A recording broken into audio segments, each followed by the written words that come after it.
everyone, and thank you for joining us for today's FIDF live briefing. My name is Jackie, and I'm so proud to serve as the Vice President of the Los Angeles Young Leadership Board. It's always inspiring to be part of a community that stands behind the brave men and women of the IDF, and I'm so honored to be here with all of you today. A little bit about me. I'm Vice President of Sales at Vizer, a software company that helps CPG brands connect their digital marketing to actual retail performance.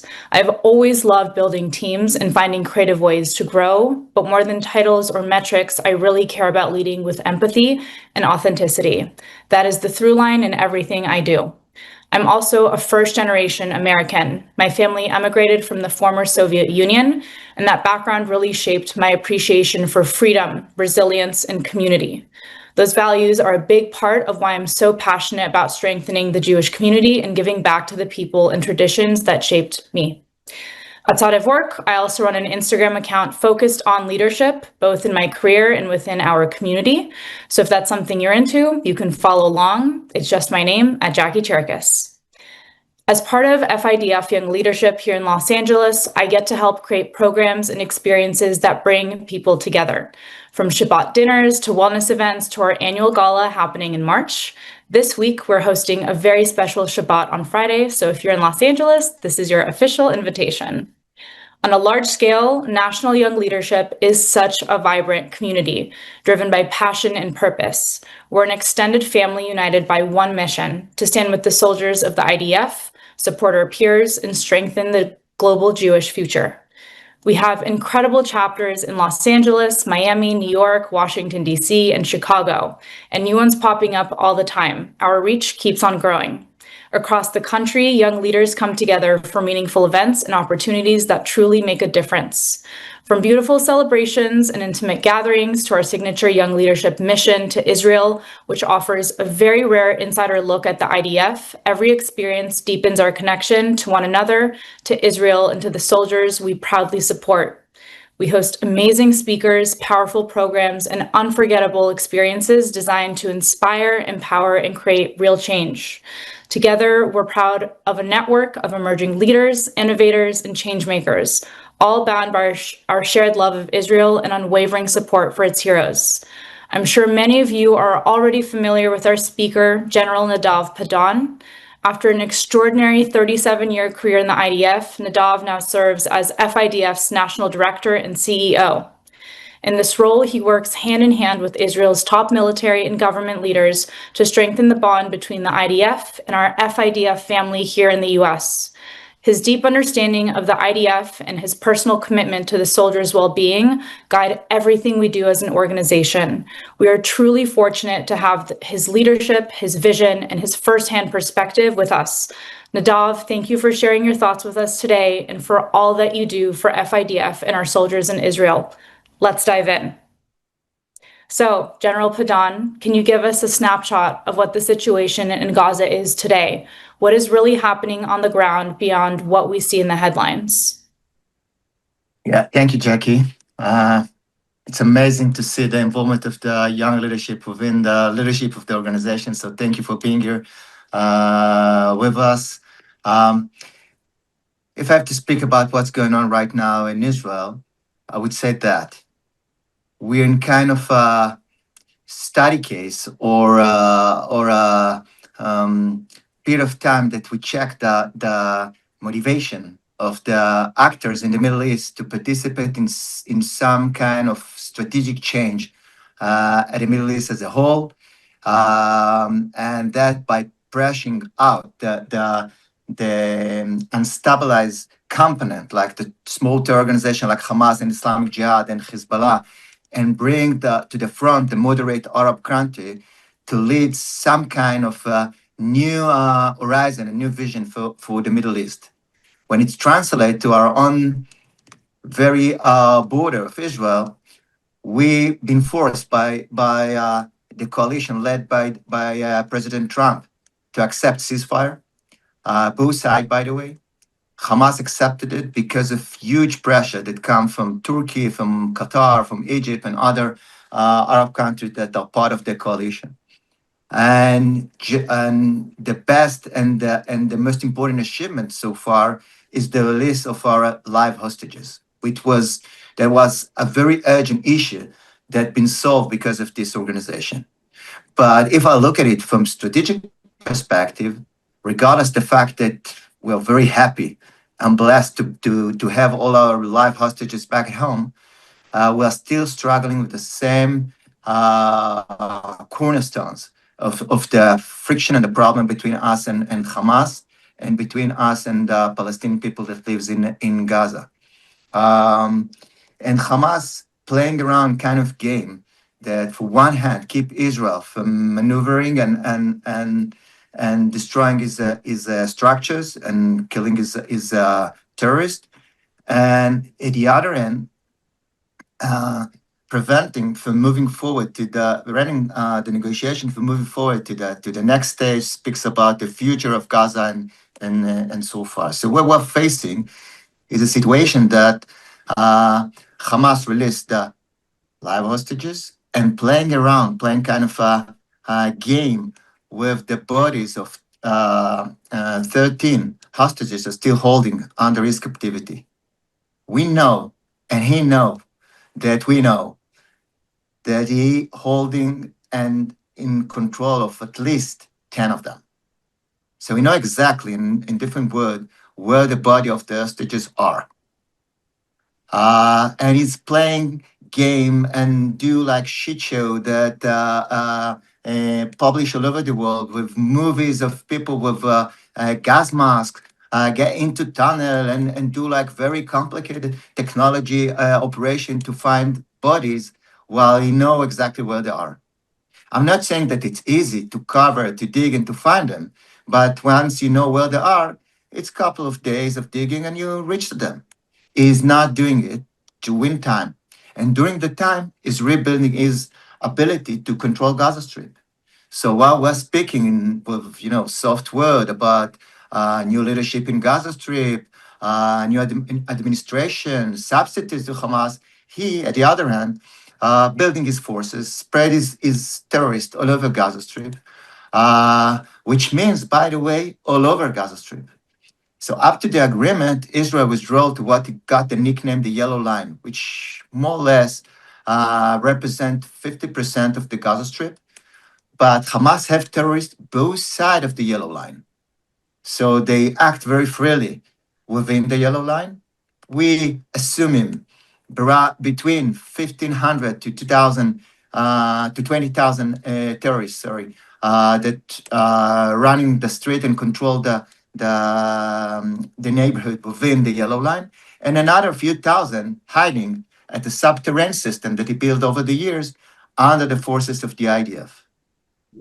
So far, there were on a weekly basis, or every 3 or 4 days, terror attack against the IDF soldier. Unfortunately, we lost reservists a few days ago. And Israel responded pretty aggressively to send a message that we won't accept it. But from the perspective of Hamas, is opening a window for all those negotiations, while doing that, rebuild itself. The idea of bringing into the Gaza Strip other forces that will make sure that the security, the stability, and even the prosperity of the Gazan people will be in place, that's a dream. No Western country will send forces to fight for us. By the way, that's one of the main lessons of October the 7th. We cannot export the responsibility to secure and defend our citizens.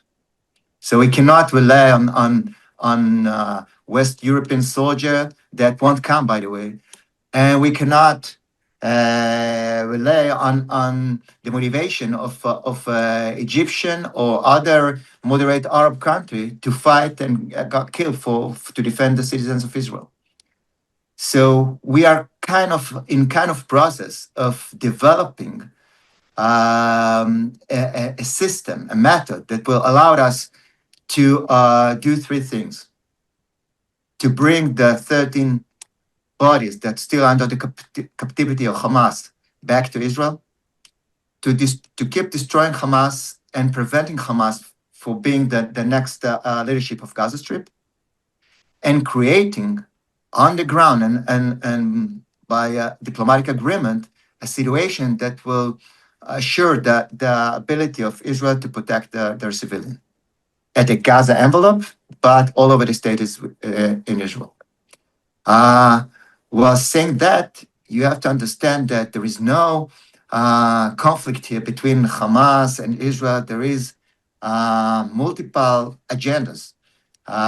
Egypt come to the field with one agenda, Turkey with other, Qatar with third one. There is the Iranian that are playing behind the scene. So it's quite complicated, even for superpowers, the US, to create one page, one word, and one voice that will lead this kind of conflict.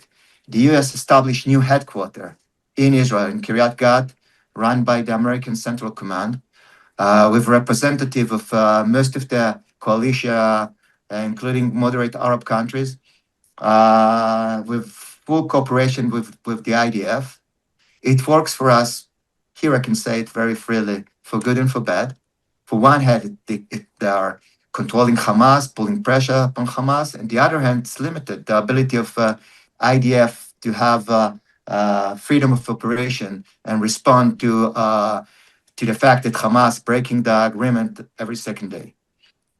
So we are working on stability, trying to work with collaboration with the US and the coalition to move forward with Trump vision and agenda for the Middle East.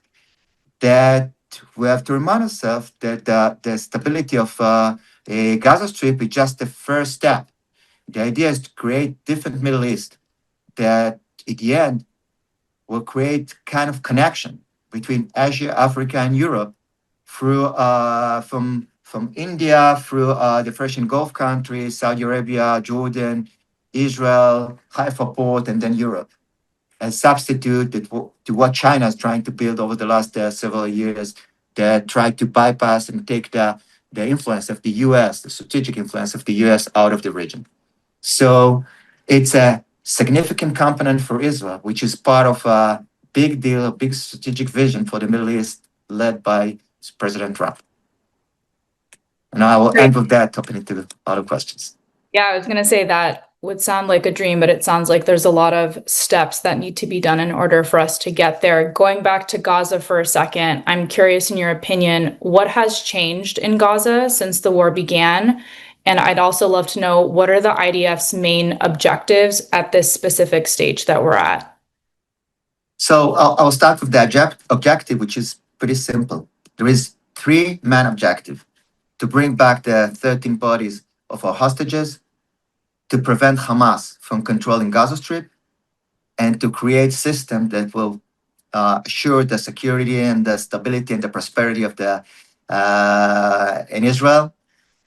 We're not speaking about peace agreement. We're speaking about a situation that we can control and make sure that the people that lives in Gaza, the Gaza envelope, could have this hope that build on prosperity, stability, and security. When it comes to Hamas, we've been able to really eliminate most of the lay leader and the source and center of gravity and knowledge within this terror organization. We eliminate and destroy dramatically his ascent, his ability to launch rocket all over the state of Israel. And Hamas were under a lot of pressure because he lost leader after leader, terrorist after terrorist, ascent after ascent, while the pressure that comes from its own people, from the Gazian, from the Palestinian that lives in Gaza Strip, were pushing him out of the cities. Let him other families and tribes take over, like Abu Shabab that everybody mentioned, that controlled the south part of Rafah and others. And he needed this ceasefire desperately to keep his head out of the water. And he accepted ceasefire not because of his of change of strategy or change of ideology, not at all. the ideology, the radical ideology is still there. He needed a ceasefire to survive. And there was a question in Israel, are we going to accept it or not? And the main reason to accept it was the urgent things of releasing our live hostages. Now that the hostages, the live hostages are, thank God, with the families in Israel, we have more flexibility. Yes, we need to release the other 13 body of hostages, but it's not as urgent as live hostages that could lose their life every hour, every day under the cruelty of those terrorists. So when it comes to Hamas, his objective is to survive. Our objective is to destroy. And that's the main source of conflict, if I have to simplify things. Yeah, I mean, when people think of the word ceasefire, they think peace. What do you think it actually means in practice? I think you maybe just touched upon it a bit. They're rebuilding, and having additional time to regroup. So I'd love, what do you think it actually means in practice when we say the word ceasefire? By the way, if you follow very carefully about the declaration of the White House and what President Trump declared, you will find that when he speaks about peace, he speaks about peace in the Middle East. When he speaks about the agreement, he speaks about ceasefire. Those radical groups are not accepting the very existence of the state of Israel as a Jewish state. That's not going to change. It's deep into the religious, deep into the ideology, into the education that run by very aggressive insight from preschool to the university in Gaza Strip and all over the Middle East. So the cornerstone of the roots of the conflict are there. What the Palestinian, the Hamas could accept is what the Arab call in Arabic udna, which is ceasefire, meaning that they are not accepting peace, that in another word accept the very existence of Israel, but they're willing to hold a weapon for a while. Well, that could be a few hundred years, by the way. But the very different is the fact that they are not accepting our existence, and they're willing to hold the fire for a temporary time till they'll build themselves and be ready to try to take over Israel again. So that's the situation. And if I have to translate it to what lay on the responsibility of the IDF, so on the shoulder of the IDF right now is the objective we mentioned, but also to build a long time method that will allow us to prevent Hamas from building its forces and be able to think about breaking the ceasefire. Meaning that we have two divisions right now in Gaza Strip dealing with security routine, dealing with keeping Hamas out of the ability of building itself as a military of terror. That's the meaning of it at the bottom line. Well, I was going to ask, do you think the current ceasefire can hold? So it really depends on the context, but more than anything else, on the ability of Israel to prevent Hamas from building itself. The situation at the Middle East is that if Israel won't have weapon, it won't exist. If Hamas won't have weapon, we have a long-term ceasefire. And definitely better life and better quality of life to the people that lives in Gaza Strip, not only the citizens of Israel. So our journey right now is to make sure that we are keeping our freedom of operation that will allow us to make sure that Hamas is not getting to the point that it thinks about breaking the ceasefire. Okay. I want to move the conversation to Israel. So, what do you think the main challenges Israel is going to face now maintaining long-term security and stability? So definitely when it comes to the day-to-day security routine, we'll have to invest a lot more asset. I mean, asset that will bring to the border all over the state of Israel, from the border of Lebanon, border of Syria, all along the border of Jordan, which is the longest border, and also definitely Gaza Strip and Judea and Samaria. So we'll have to have like triple or even more amount of reservists serving next year. So although they're not going to serve like 400 or 300 days, sorry, during next year, during 2026, they'll have to serve like triple amount of time to serve in securing the border of Israel. Parallel to that, we'll have to put a lot of accent of planning and getting ready to welcome any attempt to change the agreement we achieved with Iran, with Lebanon, and with Judea and Samaria and Gaza Strip. Meaning that the IDF started today planning and getting ready and training to take over Lebanon again. I'm not suggesting that it's going to happen next month, but that's part of the responsibility. The meaning of it is more hours of planning. Meaning of it is more reservists that's going to be at the headquarters of the IDF during the next year.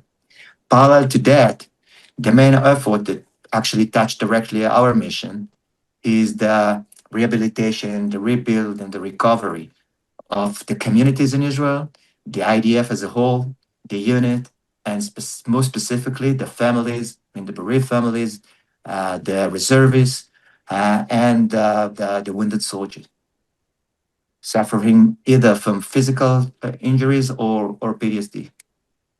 I think that the news in Israel will open next year if the ceasefire will continue, with stories about families that lost their houses because of Iranian ballistic missile and they're living in temporary places and they're struggling.